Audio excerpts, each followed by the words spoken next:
Hello everybody, कैसे हैं आप सब।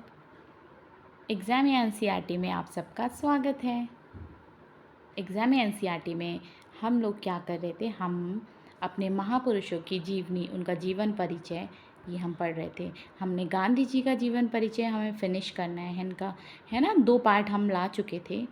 अब ये हमारा लास्ट पार्ट है जिसमें हम अपने गांधी जी का पूरा जीवन परिचय फिनिश करेंगे। ओके, इसमें हमने खिलाफत आंदोलन पढ़ा, हमने कि गांधी जी का खिलाफत आंदोलन में क्या योगदान था, असहयोग आंदोलन में उनका क्या योगदान था, स्वराज और नमक सत्याग्रह में उनका क्या योगदान था, ठीक है। और उनका पारिवारिक जीवन हमने पढ़ा कि उनके परिवार में कौन कौन था, उनकी माता जी का क्या नाम था, उनके पिताजी का क्या नाम था, वो किस कुल से थे, वो किस क्या जॉब करते थे उनके पिताजी, ठीक है, उनके कितने बच्चे थे, ये हम सब पढ़ चुके हैं।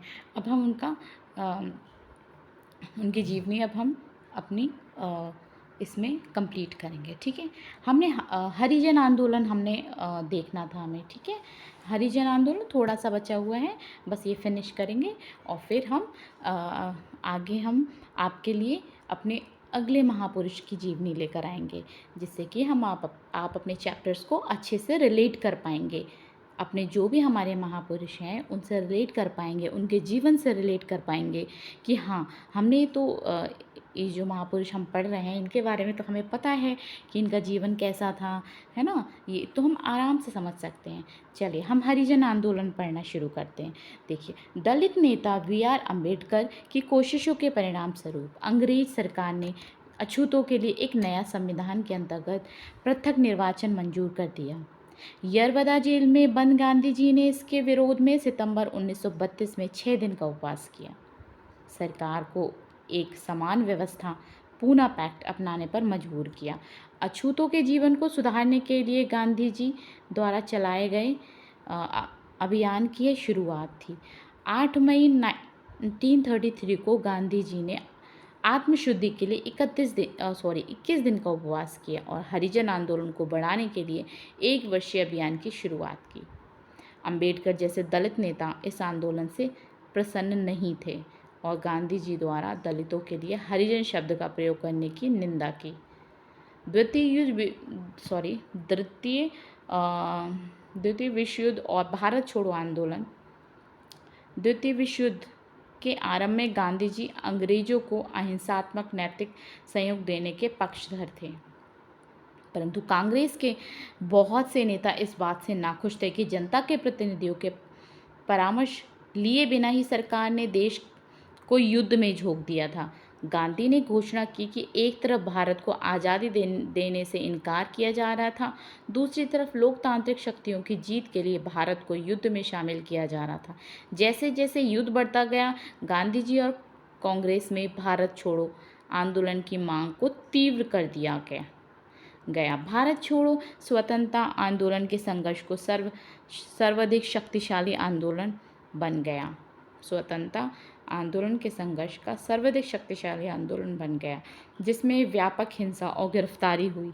इस आंदोलन में हजारों की संख्या में स्वतंत्रता सेनानी या तो मारे गए या घायल हो गए और हजारों गिरफ्तार भी किए गए। गांधी जी ने स्पष्ट कर दिया था कि वह ब्रिटिश युद्ध प्रयासों का समर्थन तक नहीं देंगे जब तक भारत को तत्काल आज़ादी न दे दी जाए। उन्होंने यह भी कह दिया था कि व्यक्तिगत हिंसा के बावजूद यह आंदोलन बंद नहीं होगा। उनका मानना था कि देश में व्याप्त सरकारी अराजकता असली अराजकता से भी खतरनाक है। गांधी जी ने सभी कांग्रेसियों और भारतीयों को अहिंसा के साथ करो या मरो, डू और डाई के साथ अनुशासन बनाए रखने को कहा। जैसा कि सबको अनुमान था, अंग्रेजी सरकार ने गांधी जी को कांग्रेसी कार्यकारिणी समिति के सभी सदस्य को मुंबई में 9 अगस्त 1942 को गिरफ्तार कर लिया। गांधी जी को पुणे के आगा खां महल ले जाया गया, जहां उन्हें 2 साल तक बंदी बनाकर रखा गया। इसी दौरान उनकी पत्नी कस्तूरबा गांधी का देहांत हो गया।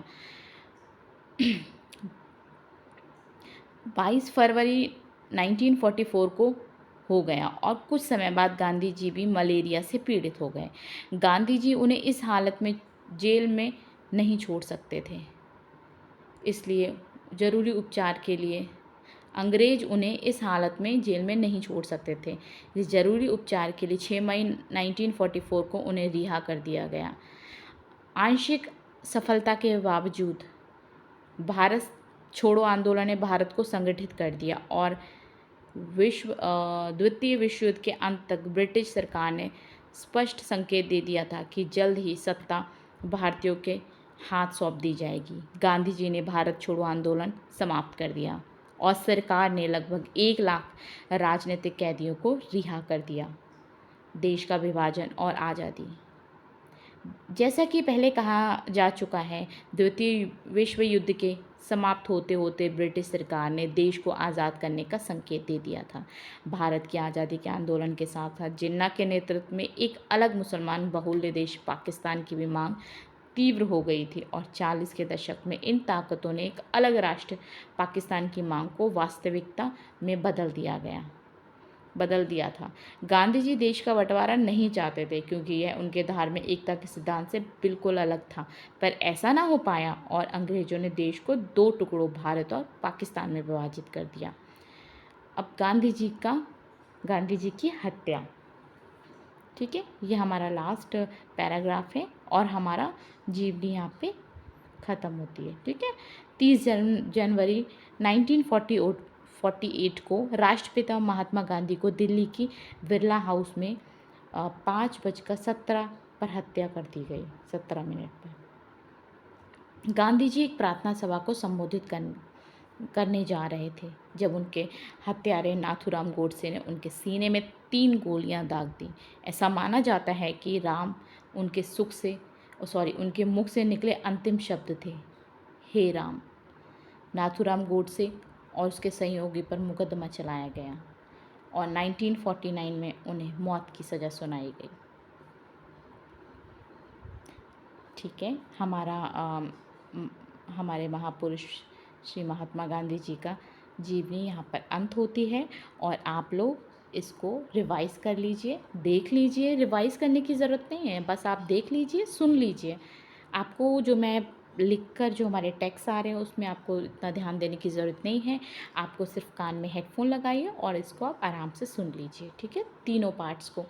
ठीक है, फिर आपको समझ आ जाएगा गांधी जी का जीवन काल कैसा रहा, जिससे कि आप अपनी हिस्ट्री में और पॉलिटी में जब गांधी जी को पढ़ेंगे, मॉडर्न हिस्ट्री में जब आप पढ़ेंगे, समझेंगे, तो आपको समझ आएगा कि गांधी जी ने क्या क्या किया था या वो कब कब हुआ था। ठीक है, चलिए, तब तक आप लोग पढ़ते रहिए, अपना ध्यान रखिए और अपना स्वास्थ्य ठीक रखिए और क्लास में आते रहिए।